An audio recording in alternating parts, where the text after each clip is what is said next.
بسم اللہ الرحمن الرحیم۔ السلام علیکم ورحمۃ اللہ وبرکاتہ۔ سنہرے فیصلے کے سلسلے میں ایک دفعہ پھر آپ کی خدمت میں حاضر ہوں۔ آج کا جو فیصلہ ہے، آج کا جو واقعہ ہے، اس کا عنوان ہے حکمران بیت المال کا محافظ ہے۔ ایک مرتبہ امیر المومنین عمر بن خطاب رضی اللہ عنہ نے اپنے چھوٹے صاحبزادے کے ہاتھ میں کانسی کا ایک ٹکڑا دیکھا جس کی کوئی قیمت نہیں تھی، انتہائی معمولی تھا۔ حضرت عمر رضی اللہ عنہ نے پوچھا، بچے کانسی کا یہ ٹکڑا تجھے کس نے دیا ہے؟ صاحبزادے نے جواب دیا، ابو جان، مجھے یہ ٹکڑا بیت المال کے خازن نے دیا ہے۔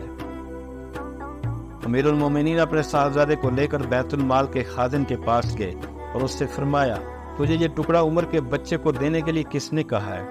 خازن نے جواب دیا، اے امیر المومنین، میں نے خزانے کا حساب لگایا، گنتی کی کہ کون سا مال کتنا اور کہاں ہے، تو خزانے میں سونا اور چاندی ہی پایا۔ اس پورے خزانے میں کانسی کا ایک ٹکڑا ملا، چنانچہ میں نے اسے آپ کے صاحبزادے کے حوالے کر دیا۔ یہ سنتے ہی حضرت عمر رضی اللہ عنہ کا چہرہ غصے سے سرخ ہو گیا اور فرمایا، تیری ماں تجھے گم کر دے، کیا تو نے تمام مسلمانوں کے گھروں کا جائزہ لینے کے بعد کوئی ایسا گھر نہیں پایا جو حرام مال کھائے؟ اس کے لیے تجھے عمر ہی کا گھر نظر آیا؟ یہ ٹکڑا لو اور اسے اس کی جگہ رکھ دو۔ اللہ اکبر۔